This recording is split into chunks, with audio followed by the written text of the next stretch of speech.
let's cover Bud Light once more, okay? Oh, boy. Because Bud Light, how far down are they now, culture?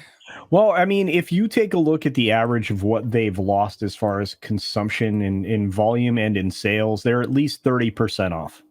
They had their worst week, the week of June 10th, in actual, in-store sales, despite the fact they're literally giving away free beer. It was, I think they were 28% off, basically. So, but they've literally lost more than that because they're losing the bar share too. The consumption in bars, the numbers we're talking about were just the retail sales, but the numbers in bars are way down. The volume consumed in bars, the drafts are way down. All of that. So, they've literally lost 30% of their customers, and they're never going to get them back. God. Never going to get them back.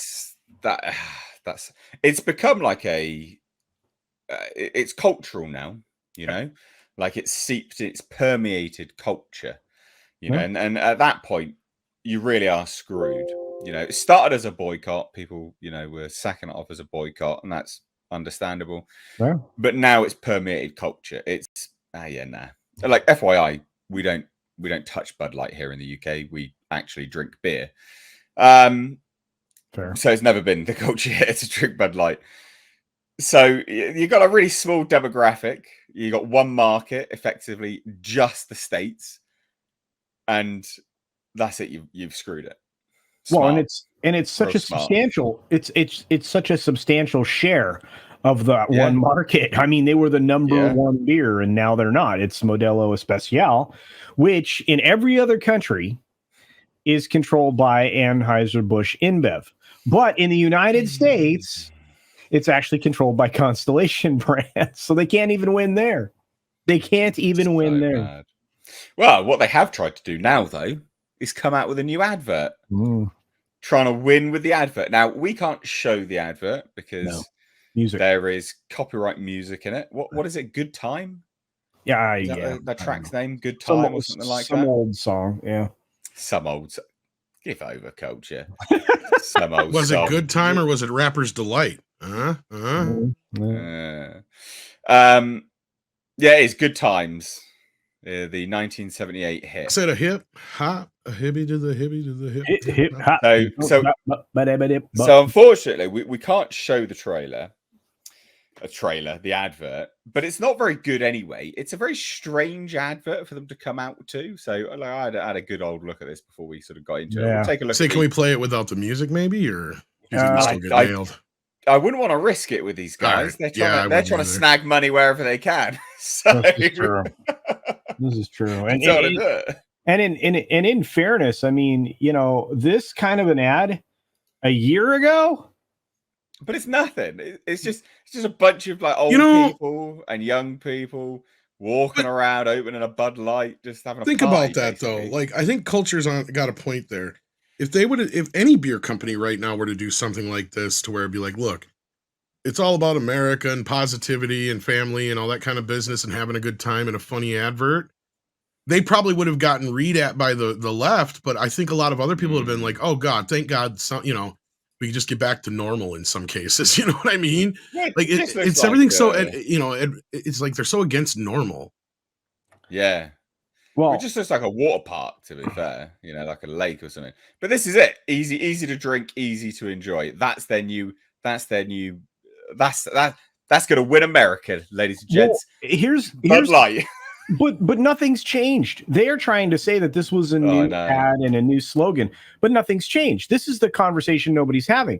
That was going to be their slogan for a while, since before they made the mistake that they made with the influencer that they used on on April Fool's Day. Literally, people thought that was an April Fool's joke. It was not.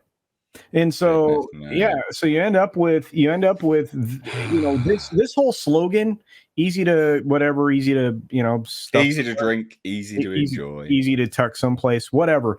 That was going to be their slogan regardless. That was their new thing, and now they're trying to, well, this is brand new, and no, it's not. You were doing that before, and even the other commercials that they were out with weren't really technically new.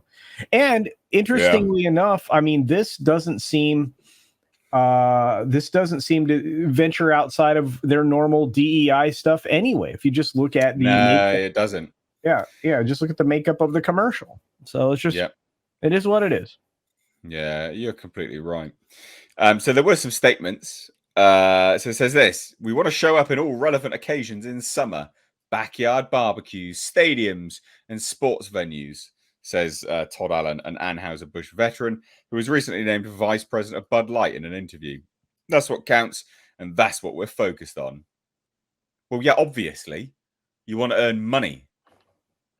You're a business, obviously. That's what counts. Being everywhere. Yeah, well, yeah, obviously. Yeah. Let's take the bloody obvious. So they say this. In addition to a broad ad campaign that Allen says will show up on primetime broadcast TV, they're spending a lot of money on this. Cable, the sports programming. Anheuser-Busch plans to tap NFL players and country music stars to pitch Bud Light to the masses. Why do you think Garth Brooks has been going out and saying, I love Bud Light? It's because they cut him a big check. That's why. Tyler Braden, Seaforth, and others will take part in a Bud Light backyard tour that brings musicians to intimate locations. Hopefully, it's only the musicians to intimate locations. And NFL athletes, Travis Kelce, George Kittle, Dak Prescott will star in other ads ahead of the Football League's 23-24 season. But this sounds like the biggest scam ever by a marketing massively. firm. Like, how do we make them pay for an advert that destroyed their company, and then now they have to pay us even more to try and save their ass? No, if they'd have just done this in the first place. That's all. It gets better. You should have interrupted. It gets worse. It gets better. What's more, Anheuser-Busch will actually give away money. 10 grand each week to a fan and give consumers a chance to win $100 towards their bar tab and offer rebates over July 4th weekend. And they have. Anheuser-Busch has more than tripled our already weighty national media investment. Oh, wow. And so the brewing company spent approximately $60.1 million across traditional media for Bud Light in 2022. So they've more than tripled that. Fucking hell. So Tracker for ad spend has already said that they spent nearly $40.8 million behind the product in the first quarter of 2023. So they've almost spent their entire 2022 budget in just the first quarter. Wow. And joining us right now, just to chip in on this hilarity, is Andre. Have you been listening to this? Sorry, I'm late. How about this scheme, Andre? I want to be in marketing. I'm only seeing this for the first time now, but I will say, yeah, it's fantastic that they say, oh, yeah, we're going to be everywhere. We're going to have a presence so everyone can see us and laugh at us and not drink our product. To me, it's just hilarious. It reminds me, it's the kind of like ostrich policy. It's like, oh yeah, we're really going to double down. We're going to be everywhere, but no one wants you. Like, it's gone viral. It's taken on a life of its own. Bud Light, I'm very sorry to inform you of this, but you are now the beer that makes people gay. There's nothing you can do to change that. The only thing you can do at this point is acknowledge it, retire the brand for a period of several years, then come back, rebrand, admit mistakes were made, and then go all out patriotic. That's the only way. That's my professional advice to someone that has done some level of marketing. This is the only way that you can fix this. What they're doing right now, I will tell you what they're doing. They may have the best of intention. We're going to go all patriot. Doesn't work. Everyone is going to see right through it. The only thing having Bud Light present everywhere is going to do is remind people. It's going to remind people of Dylan. It's going to remind people of Alyssa, because her video has become, I believe, every bit as damaging when it went, like viral with her going, oh, women and representation and female representation and changing the world, all like this SJW cultish talking points. It was as bad or worse as more and more people saw it. I'm very glad to have contributed to that, by the way. Well, I think you raise a sort of a key point there, right? The fact that they're putting themselves everywhere, that doesn't matter when there is such a social stigma now around drinking it. So you put yourself everywhere makes people hyper aware not to drink it. They're like, it just reminds people. It just reminds people, there, let's drink and let's point and laugh at anyone who walks there while we go and have a course. Yeah. Well, they're trying to say this. They're trying to say this and say Bud Light's whatever Allen guy says sales have begun to stabilize. That they're stabilizing, as in they're stabilizing off a cliff with positive momentum on stabilizing. Good. What a way with words, Alan. You're a poet. In states making up 47% of the beverages sales volume. It's a lie, though. No, they might have stabilized, but as in they've stabilized, not tanking any further. That's all he's saying. He's saying that the sales themselves have stabilized. So that could be at zero. But it's not necessarily a lie. He's just said, we've stopped shit in the bed. That's exactly right. It's like everyone who was going to boycott has now adopted all their new favorites and everything. So the situation has now stabilized at a new, much lower level than before. Probably an unsustainable level, given the production cost of making the product outlay and everything like that. If they wanted to basically continue to be the beer that makes you gay, all they have to do is cut the production volume to the point where it is profitable at current sales volumes. They can do that. Go all in and say, this beer will make you gay. You can either do that, or you can retire it for a couple of years and then do a relaunch. Try to rebuild and rebrand. Those are the only two options here. But while that may be true, they just had a terrible week in the week ending June 10th. They lost a considerable percentage, and they're still giving away free beer. I mean, one of the things that Nate just pointed out, they're giving away $10,000 and $100 towards your bar tab and all kinds of other stuff. But the contagion effect is here, guys. I mean, Budweiser itself, not Bud Light, Budweiser, the quote unquote king of beers, dropped 10% in sales. Natty Light, which is their cheap real college fratty beer, Natural Light, is down by 2.3%. The beer they were kind of grooming to take over from Bud Light eventually was Michelob Ultra, and that has decreased by 2.5%. These numbers are continuing to go down because everybody's learning and educating themselves about what actually AB InBev controls. So you're going to see this. This is going to have a ripple effect across all of their brands, and it continues to. It's insane.